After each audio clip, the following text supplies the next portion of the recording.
Mangaon bypass आपण पाहतोय, इथे आल्यानंतर दिसते चित्र की अजून 6 महिने कमीत कमी इथे लागतील हे बनवण्यासाठी.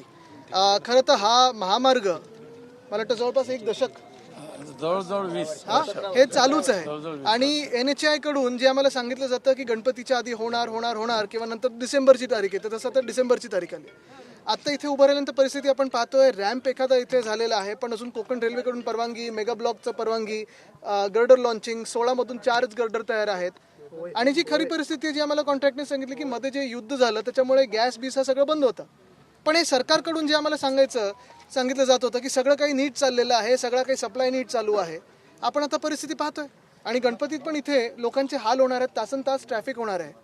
सरकारने कमीत कमी इथे थोडे ट्रॅफिकचे कॉन्सिबल्स देऊन त्या वेळेसाठी जे काही ट्रॅफिक होऊ शकेल तिथे काही मार्ग काढू शकतो का आपण, हे बघणं गरजेचं आहे. आपण पाहिलं तर केंद्रात महायुतीचं सरकार आहे, महाराष्ट्रात महायुतीचं सरकार आहे आणि सत्ताधारी म्हणतात की 1 लेन आम्ही गणपतीपूर्वी चालू करू, मात्र कोकण रेल्वेची त्यांना परमिशन भेटत नाही. अशात कसं काय दिशा? आता जे खरं तर पूर्ण देशामध्ये सुपर हायवे बनवायला निघाले होते ते आता 1 लेनवर आले. 1 लेन चालू करणार 10 वर्ष, मग काय करत होता तुम्ही? आणि प्रत्येक वर्षी आम्हाला तुम्ही आश्वासनं देता, प्रत्येक वर्षी सांगता की आम्ही आता रस्ते असे बनवलेत तसे बनवलेत, NHAI एवढे मार्ग बनवतं, NHAI एवढे किलोमीटर बनवतं. NHAI जर पाहिलं तर मुंबई गोवा महामार्ग असेल, मुंबई अहमदाबाद महामार्ग असेल, मुंबई नाशिकचं असेल, एवढे भयानक रस्ते महाराष्ट्रात. सगळ्यात जास्ती भयानक रस्ते जर पाहिले आपण तर NHAIचे सर्वात भयानक रस्ते. आणि ती परिस्थिती आपण बघतोय आता पण येताना रस्ता जो काही कॉन्क्रीटचा होता, खडतर होता सगळा कॉन्क्रीट. एक मला कुठेतरी 50 मीटरचा स्ट्रेच दाखवा जो सरळ आहे किंवा खडतर नाहीये. पॅचवर्क व्यवस्थित न झाल्यामुळे कुठेतरी मोठ्या प्रमाणात त्रास होतोय. पण पॅचवर्क नवीन हायवेवर, जो हायवे आता बनतोय, आता आपण पाहिलं जो पूल होता 10-12 दिवसापूर्वी त्याचं उद्घाटन झालं, तो बाजूनी आल्यानंतर पाहतोय भिंत ती फुगायला लागलेली आहे. ती बाजूनी झालं, वरती एक तडा गेला म्हणून तो पूलच आता 10 दिवसात बंद केला. आणि NHAIचं स्वतःचं ऑडिट सांगतं की आता हा पूल तेवढा काही मजबूत नाहीये. मग जनतेचे पैसे, जनतेचा वेळ, रस्ता बनवण्यात सगळा जो वापरला तुम्ही तो वाया घालवलेला, त्या कॉन्ट्रॅक्टरला काय दंड होणार आहे? मंत्र्यांना काय दंड होणार आहे? तिकडच्या अधिकाऱ्यांना काय दंड होणार आहे?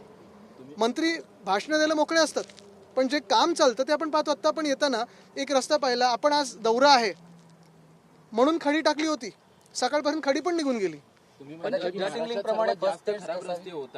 काय फर्स्ट एड सगळीकडे चालू झालंय, तर सरकार वाचवणं त्यांचं फर्स्ट एड जास्ती जाते आणि एकत्र सगळे बसायला लागले तर एक चांगली गोष्ट आहे.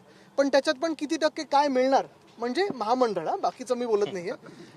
ह्या टक्केवारीच चर्चा झाली, कामांवर कुठे चर्चा झाली? तुम्ही म्हणताय की या महाराष्ट्रामध्ये सर्वात जास्त खराब रस्ते आहेत, मात्र प्रमुख नेत्यांना त्यांचे पदाधिकारी किंवा नेते इन्फ्रामॅन म्हणून वेगवेगळ्या वारंवार बोलताना पाहायला मिळतात. इन्फ्रामॅन अशी उल्लेख करतात शिंदेचा, फडणवीसांचा. काय आहे की सगळे ॲलिस इन वंडरलँड, मी परत सांगतो, फडणवीस साहेब हे ॲलिस इन वंडरलँड झालेले आहेत. इन्फ्रामॅन असेल तर तुम्ही कॉमिकच्या सेक्शनमध्ये ते पुस्तक ठेवू शकाल, हास्य जत्रेवर ते पुस्तक आणू शकाल आणि त्याचं वाचन करू शकाल. पण ही आपण जिथे उभं आहोत, चिखलात उभे आहोत, ठीक आहे, कन्स्ट्रक्शन चालू असताना चिखल असतो, पण रॅम्प तुम्ही बनवला ना कॉन्क्रीटचा, तो तसाच झाला ना.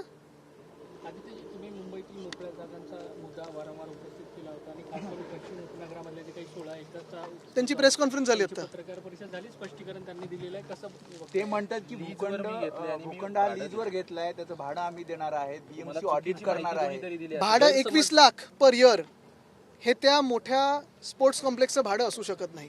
दुसरी गोष्ट म्हणजे भाड्याचे कुठचे प्लॉट्स असू शकतात? जे म्हाडाचे प्लॉट्स आहेत, जे तुम्हाला तिथे दुसरं काही चालत नाही आत्तापर्यंत, आणि मग तुम्ही एखाद्या प्लॉट कुठच्या संस्थेला दिलात, भाड्यावर दिलात, ते चालू शकतं.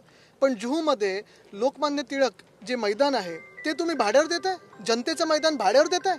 दुसरं म्हणजे छत्रपती शिवाजी महाराज स्पोर्ट्स कॉम्प्लेक्स, परवाच तुम्ही माझ्यासोबत आलात, किती मोठं मैदान आहे ते. मुंबई महानगरपालिकेने त्यावेळी जवळपास कितीतरी 500-550 कोटीचं ती व्हॅल्यू असताना ते आपण बनवलं मैदान. ते जनतेसाठी खुलं आहे, मोठं मैदान आहे, सायकलिंग ट्रॅक, वॉकिंग ट्रॅक, मोठं मैदान. हे तुम्ही एका संस्थेला देता. आणि परत मी तुम्हाला सांगतो, संस्था किंवा त्या व्यक्तीशी माझं भांडण नाही आहे. संस्था या जागा मागत राहतात, ते त्यांचं काम असतं, जिथे त्यांना जागा मिळते तिथे चांगलं काहीतरी उभारू शकतात.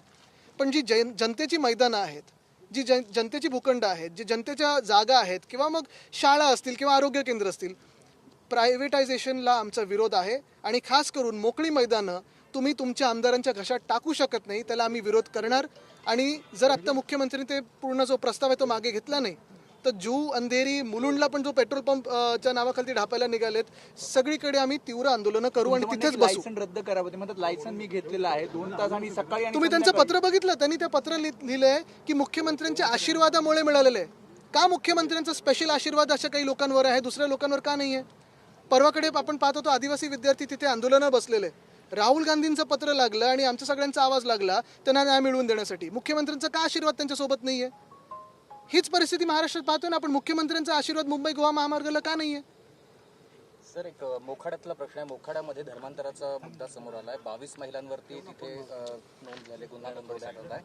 हैदराबादमधून आलेल्या महिला आहेत. ख्रिश्चन धर्मावर येण्यासाठी तिथल्या लोकांना मला वाटतं आता कायदा तर पारित झालेला आहे, त्याच्या हिशोबाने पूर्ण जी काही पुढची कारवाई होईल ती होईल. पण पक्षांतर बंदीचं काय, त्याच्यावर पण आम्ही निर्णय अपेक्षित करतोय. पक्षांतर बंदीचा कायदा कधी तुम्ही त्याची अंमलबजावणी करणार? सर, आदिवासी वसतिगृहात वयाची अट ती आता रद्द केलेली आहे.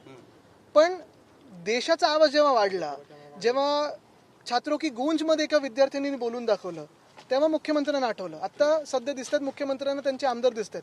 स्पेशल केस म्हणून औस्यामध्ये एक साखर कारखान्याला 18 कोटी जनतेचे, स्पेशल केस म्हणून किंवा स्पेशल ब्लेसिंग म्हणून भाजपच्या दुसऱ्या आमदाराला 3 भूखंड मुंबईतले, मग ते 1 रुपयाला असो, 21 रुपयाला असो, 21 लाखाला असो, भूखंड मुंबईतले किंवा कुठच्याही शहरातले कुठच्याही आमदार, खासदार, नगरसेवक असेल किंवा कुठच्याही प्रायव्हेट व्यक्तीला देणं हे चुकीचं आहे.